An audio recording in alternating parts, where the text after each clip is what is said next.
Bulletin में अब बात करेंगे बिहार चुनाव की।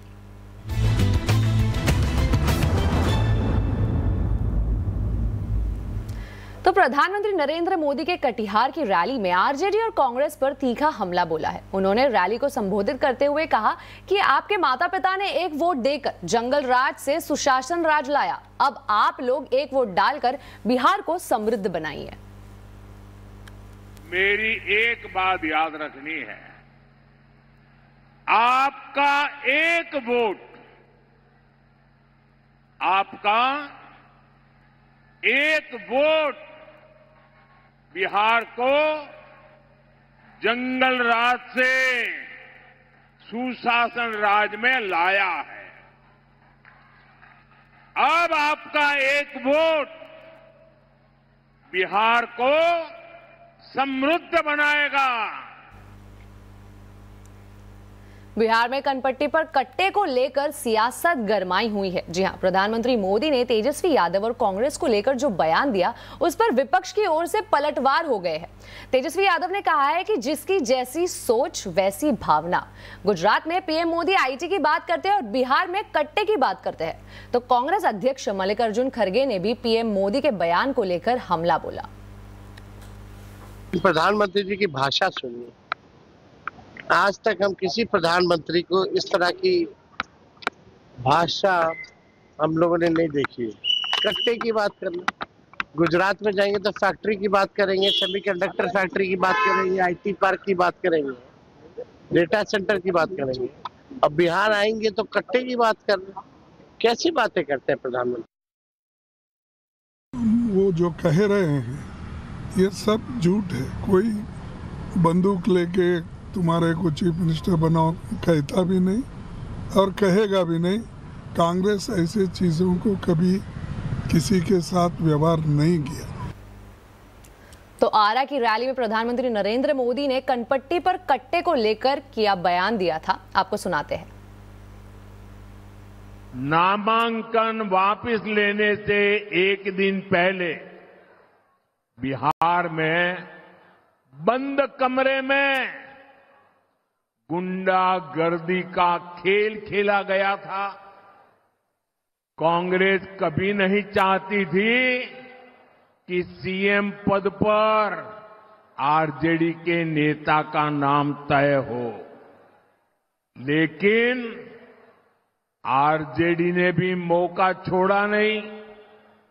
आरजेडी ने कांग्रेस की कनपट्टी पर कट्टा रखकर सीएम पद चोरी कर लिया। तो बिहार 6 नवंबर को पहले चरण का मतदान है और इससे पहले चुनाव प्रचार चरम पर पहुंच गया है। बिहार के दरभंगा पहुंचे यूपी के मुख्यमंत्री योगी आदित्यनाथ ने महागठबंधन पर हमला बोला है। योगी ने महागठबंधन को 3 बंदरों की जोड़ी बताया।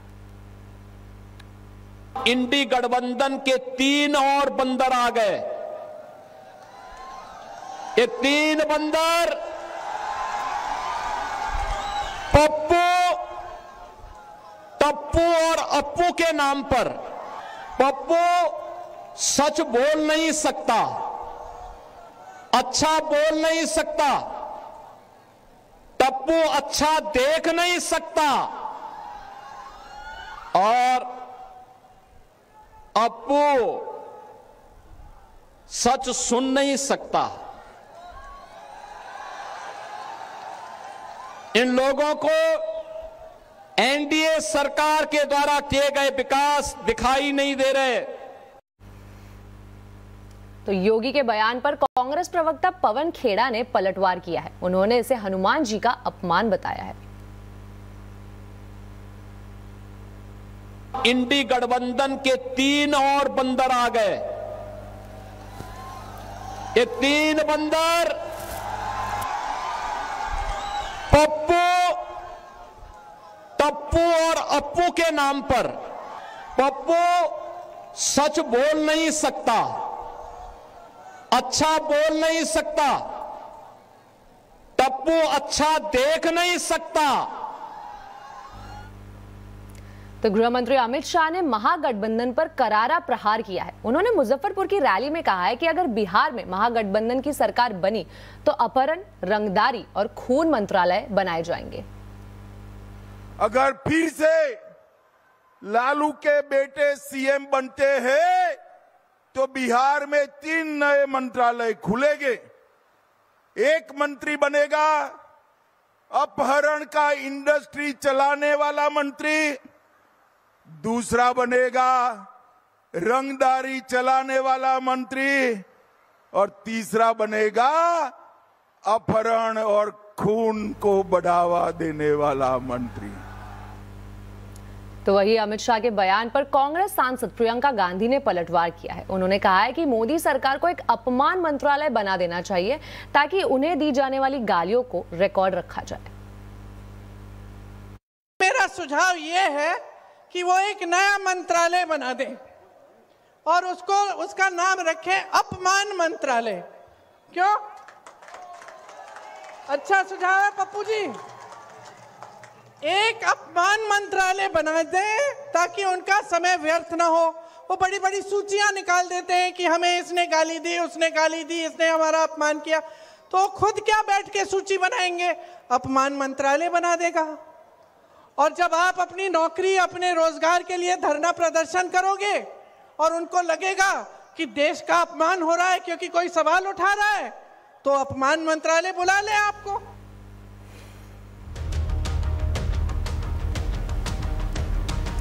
और बिहार चुनाव के साथ बिहार का पिछड़ापन और पलायन पर भी चर्चा गर्म है। आवाज अड्डा में भी हम आज चर्चा कर रहे हैं कैसे बदलेगा बिहार। जरूर जुड़िए शाम 7:57 पर। हमारे साथ है बेहद खास मेहमान, बिहार के पूर्व chief secretary Amritlal Meena, Bihar industry association के संजय गोयनका, मिथिला स्टैक स्टार्टअप के फाउंडर अरविंद झा, जेएनयू में प्रोफेसर मनिंदर नाथ ठाकुर और राजनीतिक विश्लेषक अमिताभ तिवारी।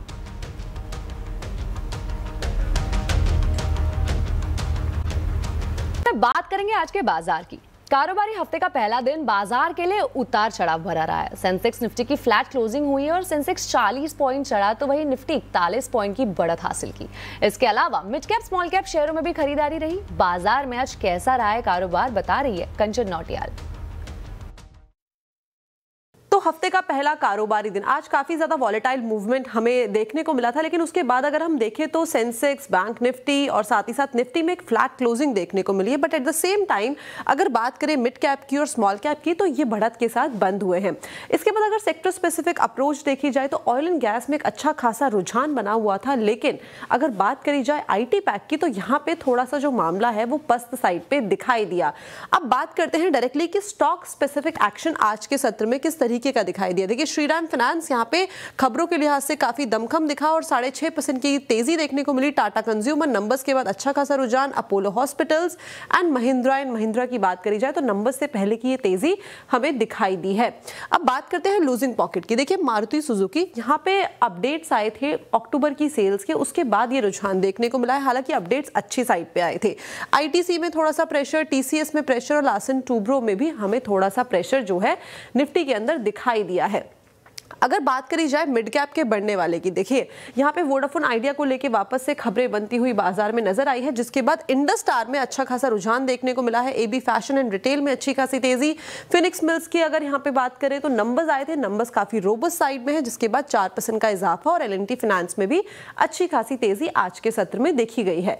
लूजिंग पॉकेट की बात कर लेते हैं। पतंजलि फूड्स नंबर आए थे, नंबर बेहद खराब आए थे, उसके बाद यहाँ पे 4% का दबाव देखने को मिला है। आईडीबीआई बैंक में प्रेशर, पेटीएम में प्रेशर और साथ ही साथ कोलगेट में भी प्रेशर जो है आज के सत्र में बाउंड अप होता हुआ दिखाई दिया है। लेकिन हफ्ते के पहले कारोबारी हम दिन देखें तो ज्यादा गिरावट का सामना नहीं करना पड़ा, एक फ्लैट क्लोजिंग बाजार ने दिखाई है।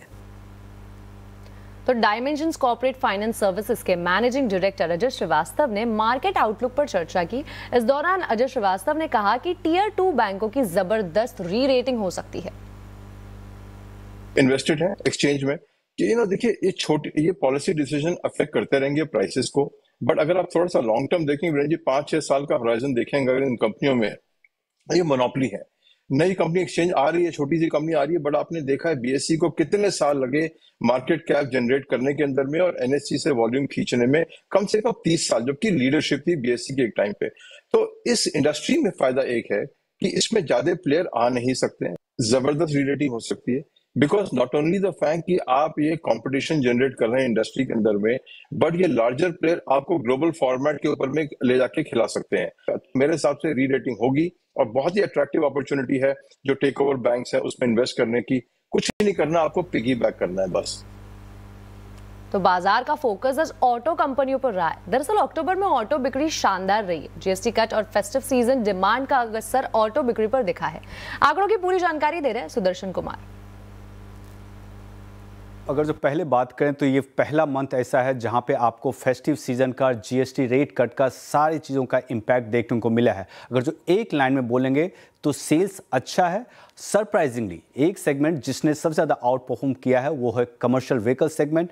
पैसेंजर व्हीकल सेगमेंट और टू व्हीलर के सेल्स लार्जली इन लाइन है और स्लाइटली बेटर देन एक्सपेक्टेशंस हैं। तो स्टार्ट करूंगा महिंद्रा एंड महिंद्रा से। उनका ऑटो सेगमेंट है, कंटिन्यूसली एसयूवी सेगमेंट उसको लीड कर रही है, जहां पे ग्रोथ हमें देखा गया है 27% का। अगर जो उनका ट्रैक्टर सेगमेंट की बात करें तो वहाँ पे भी अच्छा ग्रोथ देखा गया, ग्रोथ आया 13%। हमारा एक्सपेक्टेशन था कि वो फ्लैट रह सकता है। और ट्रैक्टर सेगमेंट का अगर जो वाहन डेटा भी देखेंगे तो ये वो सेगमेंट है जो सबसे ज़्यादा ग्रोथ देख रही है, क्योंकि और वो आपको बता रही है कि रूरल में पिकअप अच्छा है। दूसरा आते हैं मारुति। मारुति का भी सेल्स अच्छा रहा, उसको लीड किया है कॉम्पैक्ट सेगमेंट जिसमें आपको ब्रेजा का मॉडल आता है, बलेनो आता है, वो सेगमेंट ने अच्छा ग्रोथ किया है। और एसयूवी सेगमेंट में भी 10% का ग्रोथ देखने को मिला है। और मारुति ने बोला है कि उन्होंने कुछ एक न्यू लॉन्चेस किए थे, उसके कारण भी ग्रोथ अच्छा हुआ है। अब आते हैं टाटा मोटर्स पे। सीवी सेगमेंट इनका बहुत अच्छा किया। आपकी जो अभी लिस्टेड कंपनी वो है पैसेंजर व्हीकल सेगमेंट। तो टोटल की अगर जो बात करें तो वहाँ पे 20 से 25% का ग्रोथ देखने को मिला है और दोनों सेगमेंट्स ने अच्छा किया है। कमर्शियल व्हीकल में बहुत महीनों के बाद ऑलमोस्ट 10% का ग्रोथ देखने को मिला है। अशोक लेलैंड का एक सेगमेंट जो कि कंटिन्यूसली अंडर परफॉर्म कर रही थी वो है बस सेगमेंट। उसने रिवर्स किया है वो अंडर परफॉर्मेंस। इस बार उसमें कम से कम 34% का ग्रोथ देखने को मिला है। इसके कारण उसके भी नंबर्स एक्सपेक्टेशन से अच्छे हैं। एक सेगमेंट जो फोर व्हीलर, एक कंपनी जो फोर व्हीलर में अंडर परफॉर्म की है वो है Hyundai। रीजन है उसका डोमेस्टिक सेल्स अंडर परफॉर्म किया और एक्सपोर्ट्स में पिछले कुछ एक महीनों के अगर से कंपेयर करेंगे तो इस महीने का ग्रोथ बहुत कम है, जस्ट 11% है एक्सपोर्ट में ग्रोथ। अगर टू व्हीलर सेगमेंट की बात करें, 3 कंपनीज ने अपने सेल्स अनाउंस किए हैं, टीवीएस मोटर, आयशर और बजाज ऑटो। तीनों के सेल्स अच्छे हैं, almost in line against expectations है। और आयशर मोटर्स का जो रॉयल एनफील्ड है उन्होंने एक अच्छी बात बताया कि फेस्टिव सीजन में जो उनका ग्रोथ रहा है वो ऑलमोस्ट 26% रहा है। उनका मंथली एवरेज रहता है 10 से 15% का। तो ओवरऑल अक्टूबर महीने बहुत अच्छा रहा, लेकिन आगे देखने को का होगा कि कंपनी क्या आउटलुक देती है, क्योंकि सारे एस्टिमेट्स में लोगों ने आउटलुक बढ़ा दिया था FY26 जीएसटी रेट कट और फेस्टिव सीजन के डिमांड के कारण। अगली खबर में बात करेंगे वोडाफोन और आइडिया की। सुप्रीम कोर्ट ने वोडाफोन और आइडिया को बड़ी राहत दी है। कोर्ट ने अपने पहले वाले आदेश में बदलाव करते हुए पूरे एजीआर के ब्याज और पेनल्टी पर सरकार को फैसला लेने का अधिकार दे दिया है। ज्यादा डिटेल्स के लिए बात करते संवाददाता असीम मनचंदा से। असीम, वोडाफोन आइडिया केस में सुप्रीम कोर्ट ने आखिर क्या कहा है? वोडाफोन आइडिया ने सुप्रीम कोर्ट में 2 याचिकाएं दायर की थी। पहली याचिका में कंपनी ने जो उसको एडिशनल एजीआर लगाया गया था उसको माफ करने की मांग की थी, लेकिन उसके बाद कंपनी ने एक और याचिका दायर की और उसमें कहा कि उसको जो पूरे एजीआर है उसके ब्याज और पेनल्टी पर राहत मिले। तो उसके बाद सुप्रीम कोर्ट ने उस पूरे मामले की सुनवाई की और अपना लिखित आदेश पारित किया था। अपने लिखित आदेश में सुप्रीम कोर्ट ने उस राहत को सिर्फ एडिशनल एजीआर तक ही सीमित रखा था। इसके बाद आज एक बार फिर जो वोडाफोन आइडिया के वकील हैं उन्होंने सुप्रीम कोर्ट के सामने गुहार लगाई कि आप अपने पहले का आदेश मॉडिफाई कर लीजिए। तो जो सरकार है उसने भी वोडाफोन आइडिया की इस याचिका का समर्थन किया। तो उसके बाद सुप्रीम कोर्ट ने अपने पहले के आदेश को मॉडिफाई कर दिया और कहा कि अगर सरकार चाहे तो पूरे एजीआर के जो ड्यूज है उसकी ब्याज और पेनल्टी है उसके ऊपर राहत दे सकती है। तो ये पूरी तरह से एक पॉलिसी डोमेन है। अगर अब सरकार चाहे तो जो वोडाफोन आइडिया है उसको जो पूरे एजीआर जो कि करीबन 84,000 करोड़ रुपए और 9,500 करोड़ रुपए के आसपास बनता है उसके ऊपर सरकार जल्द ही कंपनी को राहत दे सकती है। शुक्रिया असीम इस पूरी जानकारी पर। तो रूस के राष्ट्रपति व्लादिमीर पुतिन के भारत दौरे पर डिफेंस और फर्टिलाइजर सेक्टर के लिए कई बड़े ऐलान हो सकते हैं। सीएनबीसी आवाज को मिली एक्सक्लूसिव जानकारी के मुताबिक डिफेंस और फर्टिलाइजर कंपनियों के रूस के साथ एमओयू होने की संभावना है। पूरी खबर जानने के लिए चलते हैं लक्ष्मण रॉय के पास। लक्ष्मण, पुतिन कब भारत आ सकते हैं और इस दौरान क्या कुछ हमें अहम ऐलान सुनने को मिल सकते हैं? देखिए, रूस के राष्ट्रपति का ये भारत दौरा सामरिक दृष्टि से, अंतर्राष्ट्रीय संबंधों की दृष्टि से और कूटनीतिक दृष्टि से काफ़ी अहम साबित होने वाला है। ये वैसे तो आएंगे भारत रशिया एनुअल समिट के नाम पे और ये करीब 5 से 6 दिसंबर को आने की संभावना है, लेकिन यहाँ पे कारोबारी लिहाज से भी ये दौरा काफ़ी महत्वपूर्ण साबित हो सकता है, क्योंकि सूत्रों से जो मुझे जानकारी मिली है उसके मुताबिक डिफेंस सेक्टर के लिए और फर्टिलाइजर सेक्टर के लिए कई सारे अहम करार या तो हो सकते हैं या फिर उन अहम करार की तरफ एक महत्वपूर्ण बातचीत हो सकती है। अब डिफेंस सेक्टर के लिए बात करें तो यहाँ पे 3 चीज़ें खास तौर से काफ़ी महत्वपूर्ण है। S-400 और S-500 के लिए करार हो सकता है, ये एजेंडे पर होने की संभावना है, इस पे चर्चा हो सकती है। इसके अलावा एक जो महत्वपूर्ण है वह 5th जनरेशन फाइटर जेट, वह S-57, इसके लिए भी करार हो सकता है। ये इसलिए ज़्यादा महत्वपूर्ण है क्योंकि करार सिर्फ रशिया से S-57 खरीदने को लेकर नहीं होने की संभावना है, बल्कि भारत में ये बनाया जाए, टेक्नोलॉजी ट्रांसफ़र किया जाए, इस पर भी करार होने की संभावना है। और अगर ऐसा होता है तो HAL को हो सकता है कि इसमें एक बड़ा ऑर्डर आता हुआ दिखे, या फिर कहीं एक करार HAL के साथ हो सकता है, क्योंकि HAL जो है वो S-57 फाइटर जेट बनाने के लिए भारत में सबसे उपयुक्त कंपनी है। और शायद यही वजह है कि इस दौरे से पहले ही HAL ने एक ग्राउंड वर्क कह सकते हैं या फिर होमवर्क पहले से कर लिया है। हालांकि बातचीत अभी पूरी नहीं हुई है, बातचीत चल रही है। डिफेंस सेक्टर के लिए रूस के राष्ट्रपति पुतिन का भारत दौरा काफ़ी महत्वपूर्ण होगा। दूसरा है फर्टिलाइजर सेक्टर के लिए। दरअसल अब तक हम लोग कच्चा माल, रॉ मटेरियल रूस से इंपोर्ट करते हैं, लेकिन अब भारत की कई सारी फर्टिलाइजर कंपनियां चाहती हैं कि रूस में जाके वो प्लांट लगाएं और वहाँ पे जो अमोनिया का, नेचुरल गैस का, रॉ मटेरियल का बड़ा भंडार है, उसका इस्तेमाल करके वहीं पे यूरिया का उत्पादन करें। इसके लिए सूत्रों से जो जानकारी मिली है उसके मुताबिक कई सारी सरकारी फर्टिलाइजर कंपनियों ने वहाँ की कंपनियों के साथ बातचीत शुरू कर दी है। 1-2 निजी कंपनियां भी हैं जो वहाँ के फर्टिलाइजर कंपनियों के साथ बातचीत शुरू कर दी हैं। और रूस के राष्ट्रपति जब भारत आएंगे तो हो सकता है कि इस बातचीत के आधार पर MOU होता हुआ दिखे आपको। तो फर्टिलाइजर और डिफेंस सेक्टर के लिए महत्वपूर्ण बात, और साथ ही साथ सामरिक लिहाज से भी रूस के राष्ट्रपति का भारत दौरा काफ़ी महत्वपूर्ण साबित हो सकता है।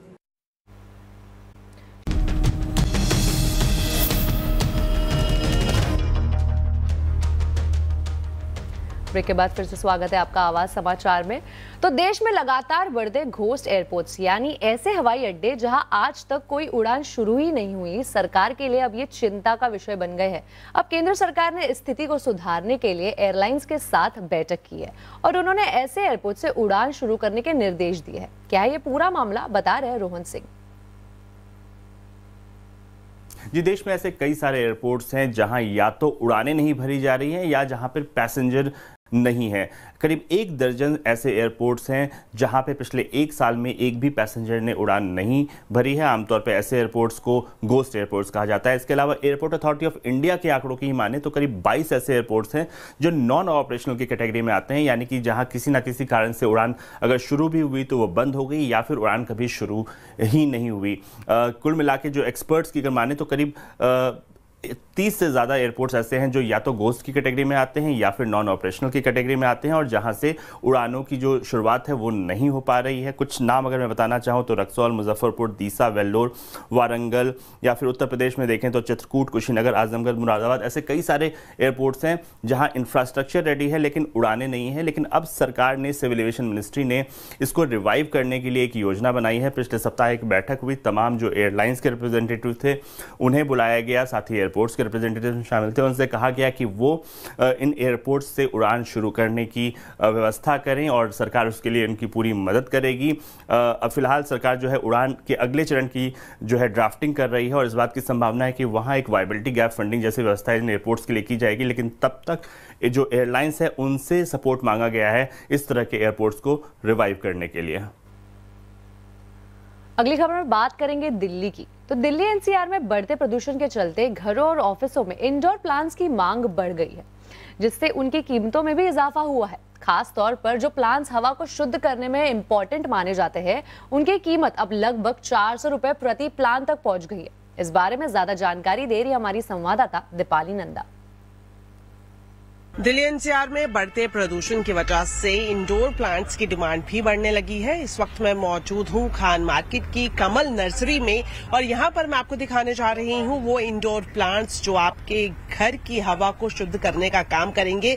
सबसे पहले जो मैं आपको प्लांट दिखाने जा रही हूँ ये काफी पॉपुलर प्लांट हुआ है, खासतौर पर पोल्यूशन जब जब दिल्ली में बढ़ता है तो ये जो स्नेक प्लांट है इसकी डिमांड भी बढ़ जाती है। और खासियत ये है कि काफी कम मेंटेनेंस की जरूरत इसे पड़ती है, कम रोशनी में आप घर में इसको रख सकते हैं और आसपास की हवा को शुद्ध कर सकते हैं।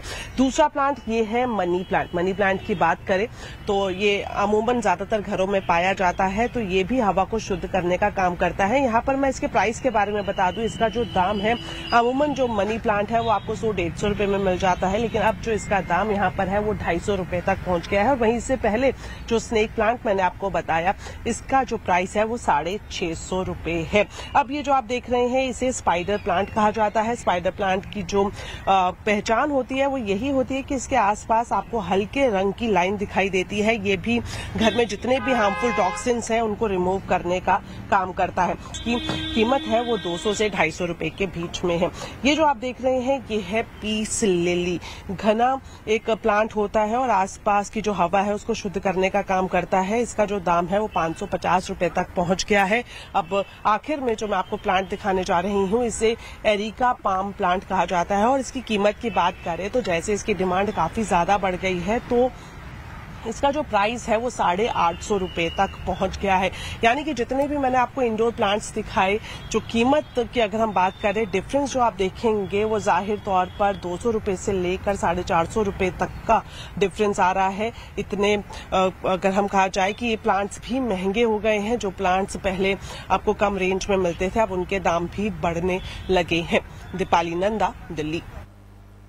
तो रेलवे ने पहली बार अहमदाबाद रेलवे स्टेशन पर प्राइवेट कैब एग्रीगेटर्स को जगह दी है। अब स्टेशन परिसर में ही यात्री की कैब बुक कर सकते हैं। इससे पैसेंजर्स को काफी सुविधाएं मिलेंगी। देखिए केतन जोशी की ये खास रिपोर्ट।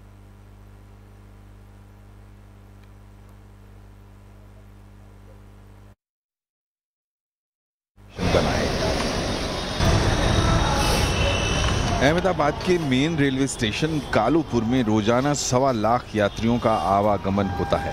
अब यहां उतरने वाले पैसेंजर तुरंत ऑटो, टैक्सी या बाइक बुक कर सकते हैं। ऊबर के साथ सर्विस देने वाला कालूपुर भारत का पहला स्टेशन बना है।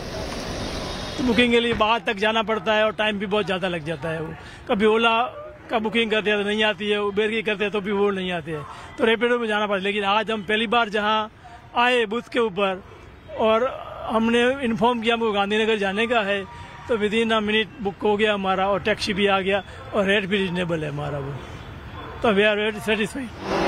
पैसेंजर ऊबर के ऐप्स के जरिए ट्रेन में बैठे बैठे ऑनलाइन या स्टेशन पर आने के बाद हेल्प डेस्क से बुकिंग करा सकते हैं। नई सुविधा में स्टेशन के अंदर से ही टैक्सी मिल जाती है। सामान लेकर बाहर तक जाने का झंझट खत्म। अहमदाबाद स्टेशन के दौरे पर आए रेल मंत्री ने भारत के अन्य शहरों में ऐसी सुविधा शुरू करने का भरोसा भी दिया। सब जगह करीब करीब इस तरह का इंटीग्रेशन हो रहा है, मल्टी मॉडल। और आपका प्रश्न था गुजरात में 2 और कोई ऐसी जगह है जहाँ पे आप कैपेसिटी सब जगह बढ़ा रहे हैं। स्टेशन से टैक्सी लेने में ज्यादा भाड़ा और बेवजह की देरी एक बड़ी समस्या रही है। ऐसे में अब कैब एग्रीगेटर्स की मौजूदगी एक बड़ी राहत साबित हो सकती है। स्टेशन पर उतरने के बाद अपने घर तक पहुंचने के लिए अगर कोई सही व्हीकल न मिले तब परेशानी और बढ़ जाती है।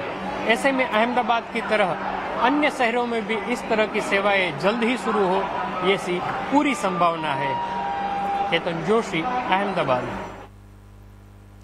इसी के साथ आवाज समाचार में अभी के लिए इतना ही। आप देखते रहे CNBC आवाज और अपडेटेड रहे खबरों पर।